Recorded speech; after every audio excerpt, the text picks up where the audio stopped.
Hello everyone, and welcome to a new video series that we are going to be doing on the channel. I am your host, MarshallPlays29, aka the Dungeon Master. I couldn't get people to come here today for session 0, but we are going to be starting a new series, which is going to be Dungeons and Dragons. We are going to be going through this we are going to be doing our first campaign, where I will be recording every episode of every session, and I will try to make it as pleasing as possible as we go through this. If you guys would like to give any feedback to me, please put it down inside the comments. I would really appreciate it. Otherwise, I am new to being a dungeon master. I am also new to Dungeons and Dragons. I have been listening to podcasts. I have also been reading up on some stuff to make sure that I am becoming a very well and very good dungeon master. I will try my best to make the experience pleasing for all of us. But let's get into it. So, the backstory, or more so the story of the land that we are in. We are on a planet called Gryffindor. Yes, don't. I couldn't think of any medieval names. So, the story of the world is, once upon a time, there was once a peaceful planet by the name of Gryffindor, where most races lived in harmony, until thousands of years ago, a wizard named Trinidad found a book called the Necronomicon that turned him evil. After turning evil, he grew in power, becoming a warlock, mind-controlling people and gaining followers. After doing a bloody ritual to gain immortality, he sought out to destroy the world and take over Underdarkness.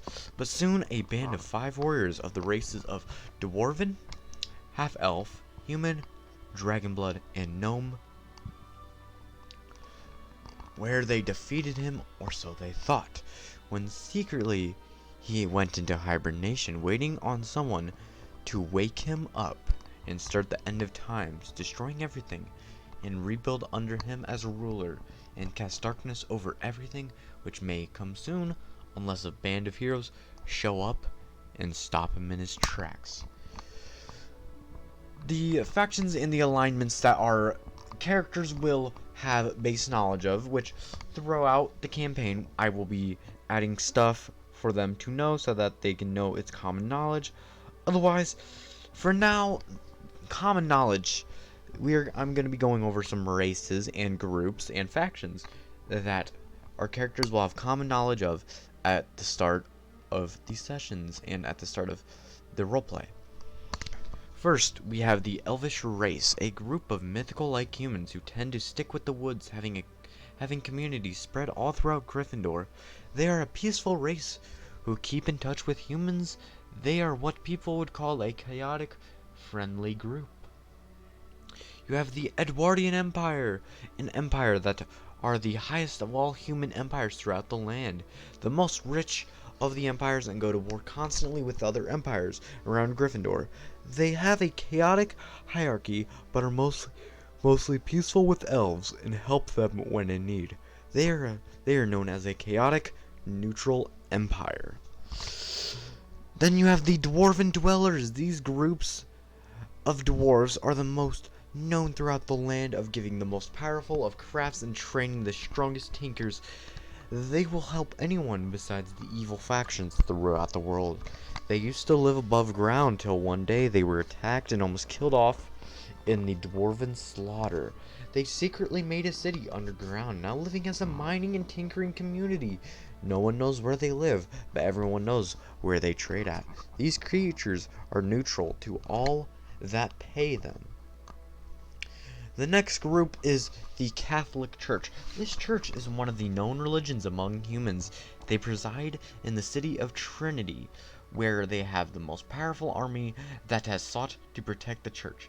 After almost being wiped out by the Darkhold, the Pope was once a Darkhold member who gained immortality, but soon turned good through visions of the Lord, and the Pope has helped them rebuild the Catholic Church. He will stop at nothing to keep the church safe. They are a friendly faction as long as you play by their rules. Then you have a very, very neutral group, and it is the Merchant Guild, a highly rich society that travel the land and only stop after 5 days.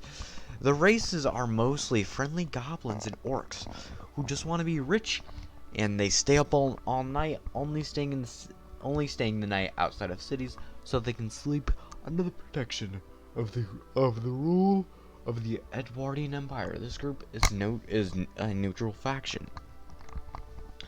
Then you have our evil faction. At least everyone knows about them. It's more so they are a legend. At least people think. You have the Darkhold, an ancient society of warlocks that have thought to been extinct, so people thought. As throughout the world, corruption seems to spill out and spread among the factions. No one knows where they lie now, but slowly they are killing people and creating darkness over the land. Very, very fun stuff. Off the top of their head, our travelers will know about 5 things. They will know about the Guild Keeper, who will give them quests that can lead to the end of the campaign, and also for them to become rich as well if they choose to desire the riches. You have Edward, the King of Hearthorn, aka the Edwardian Empire. Hearthorn is the main city of the whole Edwardian Empire, and also a very important role in the campaign. Warstrom is the traveler's hometown, aka where our stories will start. Every single one of our characters will have ended up in Warstrom in one way or another, but we will get to that in a bit. And then Dragonblood is a town outside of Hearthorn that is very, very, very good, and is populated by Dragonborns. And today, guys, we're going to be also going over the characters in our campaign. We currently only have 3. We have Sega the Banana Man, aka his character, Cousin Jerry. Cousin Jerry is a very, very, very, very, very good class. He is a ranger. His proficiencies are perception, stealth, and insight. His favorite enemy is survival checks to track your favorite enemies, as well as intelligence checks to recall information about them. He also can learn one language of his choice, which we will get to that.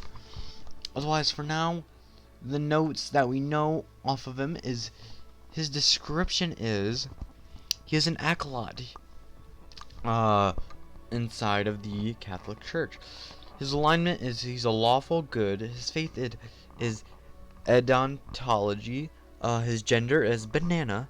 His hair is a dark brown, a silky dark brown. His skin is cracker white, which is like very, very, like a very, very pale white. His eyes are aqua blue. His size is medium. His age is 20, and he is 5'11", 200 pounds. His race is let's see here. His race is a variant human. I'm sorry, I'm going through all this off the top of my head. The notes about him, the organization that he is in is the Catholic Church. His allies are nobody. He has no allies but the Catholic Church. His enemies are none. He has no enemies. Well, his enemies are evil entities, but that is a known knowledge for him since he is part of the Catholic Church. His backstory is let's see here. His backstory is he was born to a couple of high priests in the Catholic Church. At the age of 6, Cousin Jerry entered priesthood and went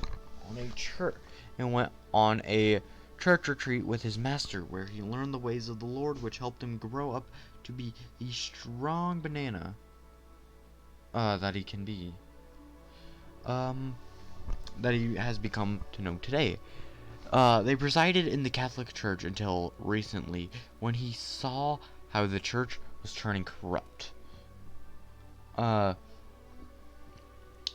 So with the Holy Bible in his hand and backpack full of gear, he left and sought out to spread the good faith of the Lord, and which took him to a town called Warstrom, where he found a tavern where he sat down and decided to have some drinks before hitting the road towards Hartthorn, which is going to be the first city that our friends go to. Then we have Almion, who his class is a bard. He's a male bard who is half elf.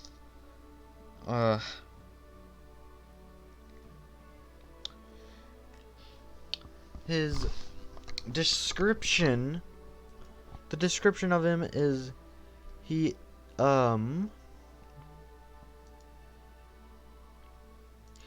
description is he's a criminal spy.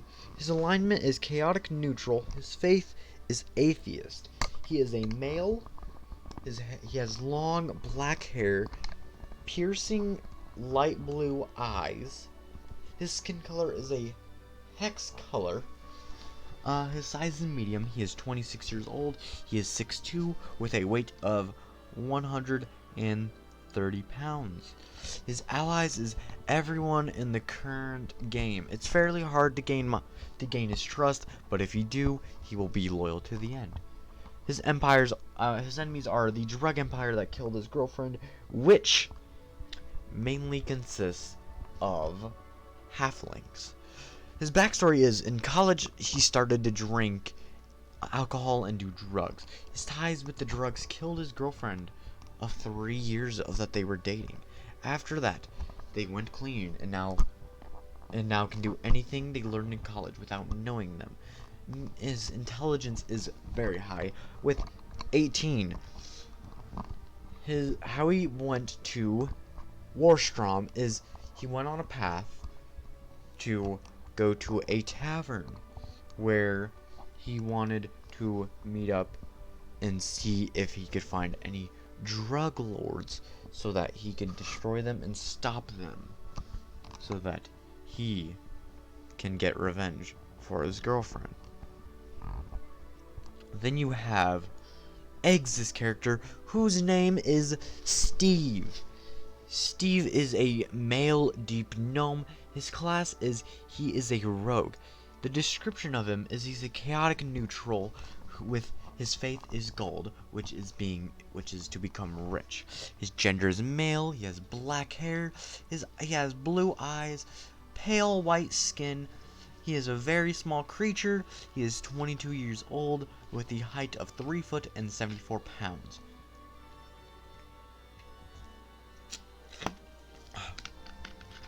Some notes for him is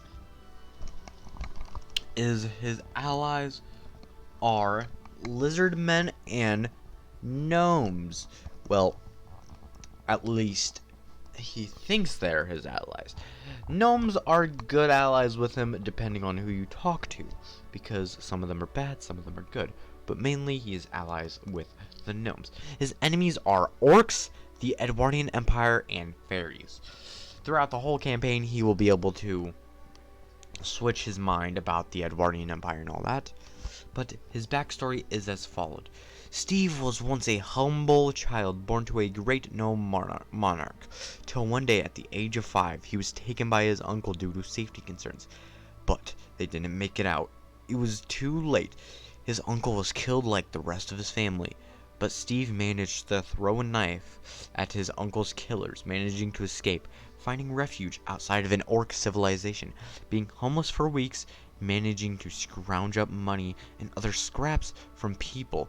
Soon one day he got captured by a group of lizard men. The leader of them, deciding to take him in as his son, taught him the ways of a spy, soon becoming an outlaw wanted in most cities. So he makes his way towards Warstrom. When he gets there, he enters the local tavern with his hood drawn over him. He goes to a table, orders some food, and sits down. So how session 1 is going to be gonna be played out is I'm gonna pull up the stuff right now. But how it's gonna work is Steve and Jerry will already be there, so they will end up talking to each other. But session 1, I have session 2 and session 1 already laid out because we are going to be doing 3 episodes this week besides tomorrow, which we will have session 1 tomorrow on Thursday, if this gets uploaded in time, Thursday the 8th. We will have another session Friday the 9th of December, and then the 10th of December we will have another one on that Saturday. What we know first is I will give you guys some insight on what's gonna happen, so you guys, get a feeling of what's gonna be going on. Our travelers will meet up in a grisly old tavern. They will talk, maybe get some history background on the world, do whatnot before they go on their journey to Hawthorne. Once they get there, they're tired and they take a rest at the local tavern, which they may or may not do this. They might, because it's gonna be dark.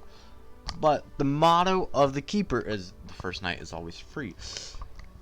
Every single town that they go to, the first night will always be free for them, but they will have to make sure that they keep in mind with that so that they can pay in the future. They will rest up, and then after that they will explore the city, rolling for perception and going to 3 places of their choice, and then after that they will go back to the tavern and relax and go to sleep, and that will be basically session 1. Other than that, session 0 is almost over. I have nothing else to really explain, but I hope you guys come on this wonderful journey with us. It would be amazing for you guys to come and learn. We will try to get more characters in by the next session tomorrow, but if we cannot, that will be very, very, very unfortunate.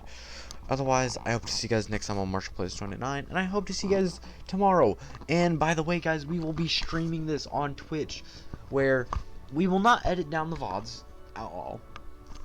So we will be streaming, and from then, if you miss any part, or if you join late inside the stream, then that is fine. You can always catch the recap or the ending, or like the VOD version of it on YouTube, which is where this will be at half the time. Every 5 to 10 episodes we will have a recap where I will be going over what's happened. It's going to be short, just like, session 0. It was going to be longer because we were going to help other people create their characters, but no one wanted to show up, so that is fine. Otherwise, I hope to see you guys next time on Marshall Plays 29. Hope I see you guys tomorrow inside the stream or on the YouTube video. Have a great day, everyone.